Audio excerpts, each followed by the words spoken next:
Беше бесарабски бугарин и руски славист, филолог, етнограф, фолклорист, литературен историчар, историограф, библиограф, лексикограф, географ, демограф, публицист и педагог.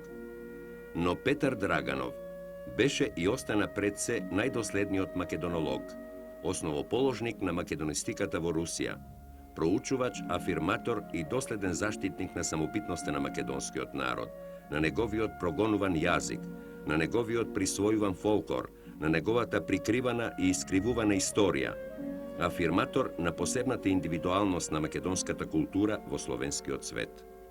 Петар Драганов е претходник и современик на австрискиот македонолог Карл Хрон, своевиден следбеник на Ѓорѓе Пулевски и достоен учител на Крсте Мисирков, Димитрија Чуповски и на целата генерација илинденски револуционери. Петар Драганов е роден во колонистичката населба Комрат во Бесарабија, во тогашна Русија, во 1857 година. Во 1880 година почнува да студира словенско-руска филологија на Историско-филолошкиот факултет во Харков, во Украина, а по успешно завршените 2 години се префрла на Санкт-Петербуршкиот универзитет, што тогаш беше центар на светската славистика.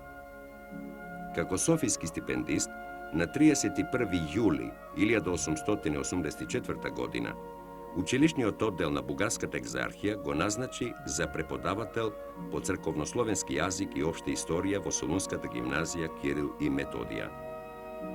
Софија се надеваше дека Петар Драганов авторитетно ќе ја помогне бугарската национална пропаганда во Македонија. Но во новата средина, тој забележа дека наученото на универзитетот, инструкциите од екзархијата и реалната состојба во Македонија не се во согласност. Патува по Солунско, Велешко, Скопско, оди на Света Гора, воспоставува врски со сите краишта на етнографска Македонија. Го посетува брата си Степан, што беше драгоман во рускиот конзулат во Пловдив. Престојува во Цариград и од секаде собира научни информации за македонската вистина. Пред се, Драганов го сврте вниманието кон дејноста на пропагандите во Македонија. Затоа едно од првите негови статии, што ги испрати од Солун, беше обемниот прилог «Бугарските школи и народната просвета во македонскиот и одринскиот вилает» во споредба со оние во кнежеството и во источна Румелија во 1885-86 учебна година. Како професор и по историја, Петар Драганов не секогаш се држал според екзархиската програма и во духот на екзархиските цели. Во писмото до својот професор Владимир Ивановиќ Ламански од 29 август 1886 година, во врска со овие предавања, Драганов пишува: И јас предавам пред се според најдобрите научни прирачници, но погледнувам понекогаш и во непосредните извори. Правам достатно самостојни заклучоци од историските факти. Притоа се сообразувам со сите ваши и други научни ставови за културно-политичката историја на словенството. Иако од друга страна јас ни за миг не заборавам каде предавам и со кого имам работа. Драганов ги следи бурните настани на Балканот, особено при соединувањето на Источна Румелија со Бугарија и Српско-бугарската војна. Па има можности и самиот лично да ги почувствува нивните реперкусии во Македонија. Тој ги согледува и вистинските национални стремежи на македонците и почнува усилено да го проучува нивниот јазик и фолклор, нивната историја, литература и култура, па и самиот му пишува на професорот Ламански. Благодарејќи на тоа што живеам во класичната земја на словенската филологија, јас уште од првиот момент по своето пристигнување во татковината на светите Кирил и Методија, со големо задоволство се зафатив да ги студирам особеностите на акцентот, гласовите, формите и речникот на македонските говори во споредба со бугарските или тракиско-низиските од една страна и со српските, хрватските и словеничките од друга, како прилог кон дијалектографската карта на Балканскиот полуостров. По предлог на Ламански, Советот на Петербуршкото словенско благотворно друштво распишува награден конкурс на тема што беше наменета специјално за Драганов: проучувањето на Македонија во етнографски, дијалектолошки, историски и археолошки однос. и во рамките на тоа посебно карактеристика на говорите на словенското население во современата македонска провинција. Оваа тема Петар Драганов почна да ја работи како докторска дисертација.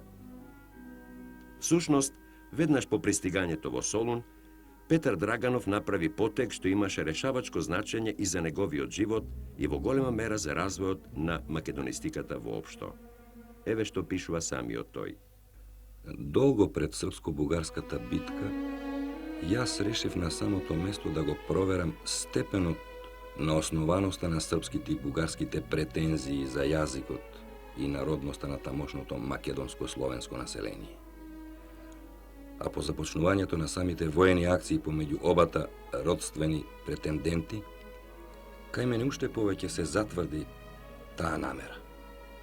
Јас им реков на учениците од гимназијата во Солун, првенствено од пониските класови, по Божик и по водици да ми донесат најмалку по 2 примери од својата домашна поезија и проза.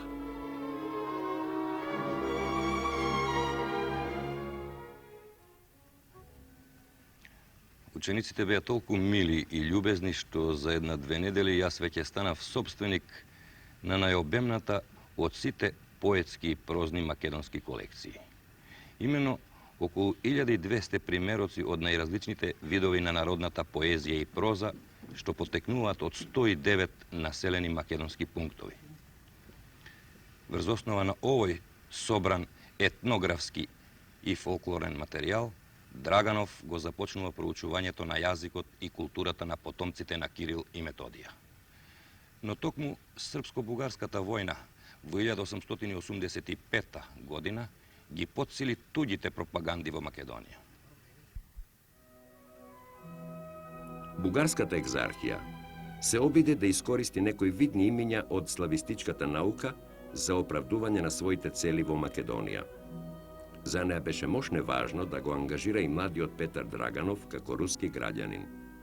На 19 февруари 1886 година Петар Драганов добил писмо од секретарот на бугарската екзархија Атанас Шопов, во кое меѓу другото му пишува: Поради српските претензии, бугарската екзархија во Цариград има намера да издаде еден зборник од песни и обичаи што ја докажуваат народноста на населението во Северна Македонија и најмногу во Скопската епархија.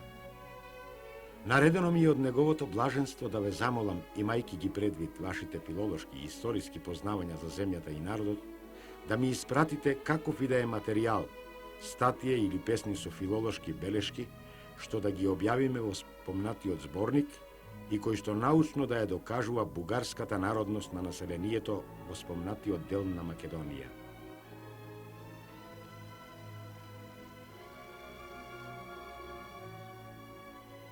Меѓутоа, во писмото до Ламански од 29 август 1886 година, Драганов вели: Јас се согласив да земам учество во овој зборник пред се како филолог и делумно како етнограф, но никако не и како историчар, зашто пресловутото историско право ни за влакно нема да ја помогне ни на големо бугарската, ни на големо српската, ниту пак на која и да е друга голема претензија. Јас се согласив да испратам своја статија за предвидуваниот зборник, што би представувала споредбена граматика на македонските и југозападните бугарски говори и ништо повеќе. Тоест, застанувајќи строго врз научна почва и наполно рамнодушен спрема оваа или онаа претензија. Бидејќи народни песни и други умотворби имаше веќе доста собрано, Драганов им побарал на учениците од гимназијата да му донесат подготвени речничиња и глосариуми на својот роден говор. И наскоро по Великденот добил 164 такви речничиња од сите краишта на Македонија. Истовремено тој собрал материјали и од другите гимназии во Македонија, како и од разни истакнати личности и учители од нашите градови. Прибрал и голем број ракописи, преводи, описи и слично, и врз основа на сето тоа дошол до полната представа и за јазикот, културата и индивидуалноста на македонскиот народ. Бидејќи поголемиот дел од поканетите откажале да земат учество во таквата пропагандна публикација, на 14 јули 1886 година Шопов пак му пишува на Драганов што поскоро да му испрати ветената споредбена граматика заедно со македонскиот и шопскиот речник, па му вели: Само вие сте во состојба да ни ги дадете нужните материјали за македонските наречја, зашто вие сте имале можност да ги проучувате како специјалист и одблизу. Меѓутоа, се појави само книгата Македонија од етнографско, историско и филолошко гледиште на француски јазик од Шопов под псевдонимот Офејков во 1887 година, со најавата дека таа представува само увод во македонскиот зборник. Самиот Петар Драганов проговори за овој зборник првим во весникот Зорница, во долгото писмо 31 декември 1887 година, но поопстојно го разгледа целиот проблем во реномираниот периодичен орган журнал Министерства народнава просвещенија. Во едно друго писмо до професорот Ламански од 1887 година, Драганов пак му пишува: Сестраното проучување на предметот постепено ме убедуваше во самостојноста на позицијата на јазикот на словенското население на современа Македонија, кој што бугарите толку се навикнале да си го викаат наречје на својот единствен и неразделен бугарски јазик. Драганов подвлечува дека јазикот на македонците се наоѓа под силен притисок на производите на Софискиот и Пловдивскиот печат, а посебната македонска литература денеска е конечно уништена од турците или, подобро речено, од големата бугарска идеја. И затоа современите македонци, сакале не сакале, се хранеле со производите на книжниот жаргон што се употребува во бугарското кнежевство. Петар Драганов во Македонија го подготви огромниот зборник под наслов Материјали за етнографија, статистиката и диалектологијата на современата македонска провинција. И по завршувањето на учебната 1886-87 година го напушти Солун. Во руската престолнина Петар Драганов стигна во моментот кога во словенофилскиот печат беше објавена голема политичка и етнографска расправија околу јазикот и етничката припадност на песните од што току излезениот зборник на рускиот конзул во Призрен и Солун Иван Степановиќ Јастребов. Во органот на Словенското благотворно друштво Известија, што го уредуваше професорот Ламански, се јавија племичките престрелки на Николски, Ровински, Дринов, Сречковиќ и други. И самиот редактор Ламански, правејќи му забелешки на Сречковиќ, меѓу другото напиша: И бугарите, и србите еднакво сакаат да ја добијат, да ја заземат Македонија со се Солун, и без друго со се Солун. Тоа е секако прашање на доста далечната иднина. Прашање не научно, ами политичко. И може да биде решено не со спорови за македонската диалектологија, туку со надворешна груба сила. Сосем подруга е работата со чисто научното прашање за македонските говори, дали представуваат поднаречје на бугарското, или се пак посебно наречје, западно, што се наоѓа во таков однос кон источно-бугарското, во каков што се, например, велико-руското, имало-руското, српското и харватското, чакавското, чешкото и словенското. Има навистина тука и трето прашање. Дали во народните македонски, јужни и северни училишта да се предава на бугарски или на српски, или пак ни на бугарски, ни на српски, туку на македонското наречје. На крајот ќе додадеме дека сега во Петербург се наоѓа кандидатот на Историско-филолошкиот факултет на Петербуршкиот универзитет, Драганов, бивш учител во Солун. Тој донесе голем зборник материјали за говорите во Македонија и ние се надеваме од него да добиеме многу важни разјаснувања и нови податоци. На 23 октомври 1887 година Петар Драганов во Филолошкото друштво го одржува првото предавање под наслов Носовите самогласки во современите македонско-словенски и бугарски говори.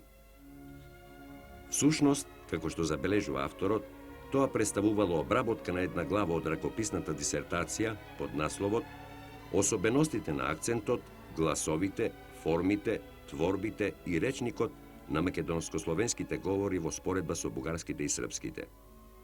Овој труд на Драганов веднаш беше и напечатен во угледното научно списание Руски филологически весник.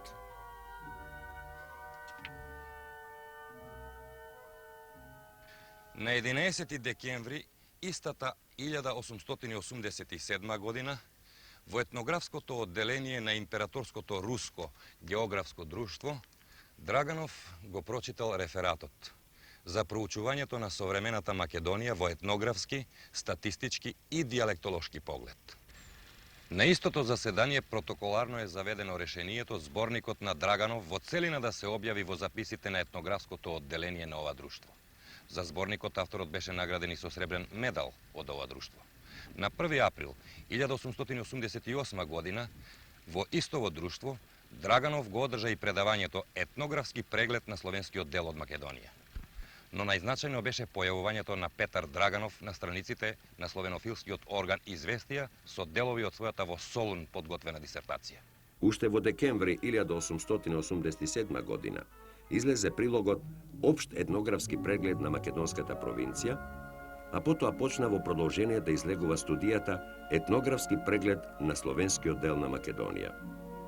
Тоа беше веќе најопфатно научно образложение на македонолошките ставови на Петар Драганов и прво јасно дефинирање на македонската културно-национална индивидуалност пред научната јавност во Русија и не само таму. Затоа веднаш се појавија жестоките реакции од Софија и се поведе дотогаш најсилната полемика околу карактерот и припадноста на Македонија. Бидејќи списанието Известија престана да излегува, беше прекинато и објавувањето на Драгановите студии. Во тоа време Драганов ги вложи сите усилби во подготовката за печат на својот обемен македонски зборник. Меѓутоа, престојот во Петербург наполно го исцрпе. Направи обиди да најде некаква служба, но мораше да се врати во родното место Комрат и таму да стане учител во тамошната току-што отворена гимназија. Наоѓајќи се во глувата и далечна провинција, Драганов се почувствува откинат од научниот центар. На 25 декември 1888 година Драганов го напиша предговорот кон првиот дел од својот зборник и му го испрати на печатење на ламански во Петербург, но тоа се развлече. Се појави дури 1894 година во издание на Географското друштво во Петроград, но тоа беше само првиот од трите подготвени дела на овој зборник. Иако до крајот на својот живот Драганов работеше на овој материјал и се надеваше да го напечати, тој остана во ракопис и не се знае дали некаде денеска е зачуван. Познато е дека постоел до 1940 година заедно со сите библиотечни и архивски материјали на семејството Драганови. По окупацијата на Бесарабија од советските војски, библиотеката и архивот на Драганов биле одземени и покрај сите настојувања на синот и керката да се зачува ова богатство, најголемиот дел по се изгледа воениот виор го уништил. Па сепак првиот објавен дел од зборникот на Драганов е единствениот труд од ваков карактер што го презентира македонското народно творештво под македонското национално име и од македонско национално гледиште, се до Рациновите песнарки во 1943 година. Треба да се одбележи дека Драганов во зборников ја објавува и поемата Самовила македонска од Ѓорѓе Пулевски и пишува за него во богатите забелешки. А во своите објавени студии покажува дека ги познавал сите македонски културно-литературни и национални дејци до тоа време, со добар дел од кој и лично соработувал. Тој пишува за Джинот, Миладиновци, Жинзифов, Зогравски, Прличев, Цепенков и други. А во својата библиотека ги имал сите изданија на македонски, од Данаиловиот речник наваму. По службувањето во Комрат, Петар Драганов е преместен во Севастополј, а потоа во Кишињев. И дури на 1 јануари 1896 година успева пак да се врати во Петербург, но само како помошник библиотекар во најголемата библиотека во Русија, публичната државна библиотека. Меѓутоа, животот на Драганов воопшто не му беше наклонет. Во 1890 година тој се ожени и наскоро доби син и ќерка, но сопругата му се разболе и се до нејзината смрт 1899 година тој живее сам во Петербург како подстанар со скромна плата, издржувајќи старата мајка, двете деца и болната сопруга во болница. Токму поради неговите непоколебливи сваќања за Македонија и македонците, тој не беше допуштен на универзитетот или во некој институт, иако го заврши со одличие и археолошкиот институт и беше член на многу научни друштва. Но Драганов пишуваше многу, печатеше доста и учествуваше на разни научни собранија и конгреси. Во својот живот Петар Драганов напиша над 40 трудови за Македонија, за јазикот, народноста, историјата, фолклорот, етнографијата и литературата и културата на македонците. Добар дел од нив останаа ненапечатени. Па сепак, и со она што излезе во јавноста, Драганов ги постави здравите основи на македонистиката како наука во Русија и воопшто. Со негово учество, во 1890 година Словенското друштво ја објави познатата етнографска карта со посебно означување на македонските словени. Тој беше член и на разни друштва и комисии, па и на издавачката комисија на Словенското друштво и на подкомисијата за составување нова карта на словенскиот свет во 1900 година. Во 1901 година му беше прифатен огромниот проект за составување полна хронологија и разјаснувачка библиографија на литературата за Кирил и Методија. 4 обемни томови од оваа библиографија Драганов подготви и за Руската академија на науките. За подготвителниот Словенски конгрес во 1903 година тој го напише рефератот под наслов Десидерата кон македонско-словенската диалектологија.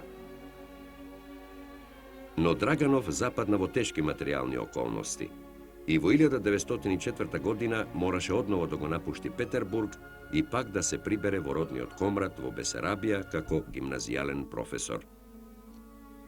Во 1907 година е префрлен во Болград, потоа во Астрахан, а во следната година станува директор на учителската школа во село Ровное, без какви да е услови за научна работа.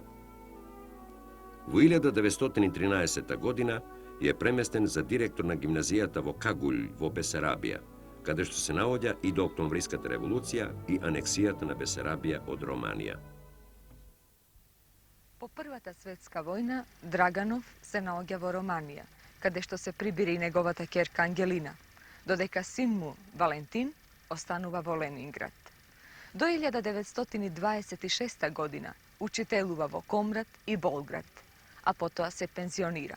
На 7 февруари 1928 година Драганов отишол во општината во Комрат да испрати писмо и откако го добил реверсот од службеникот, паднал и тука во поштата починал.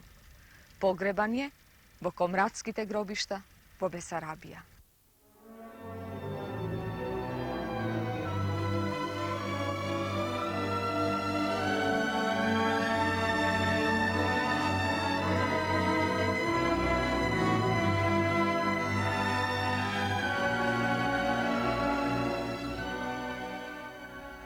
Остана неговото за нас огромно научно дело. Од него тргнуваа сите што се занимаваа со Македонија. Карл Хрон е само негов следбеник.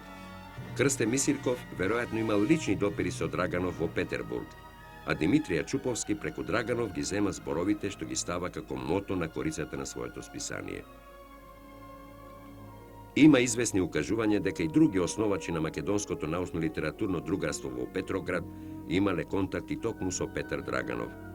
Може би најкарактеристична во овој поглед е статијата на Драганов кон прашањето за населението на современа Македонија, што беше објавена на 6 август 1900 година во централниот руски весник Санкт-Петербургскија Вјадомости.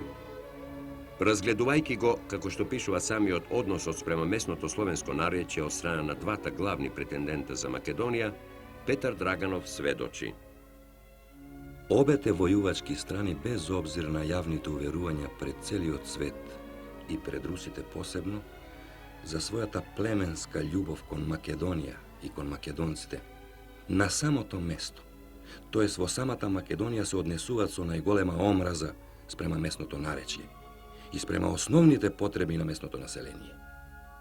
Тоа пак особено се однесува за бугарскиот и српскиот учителски персонал во Македонија.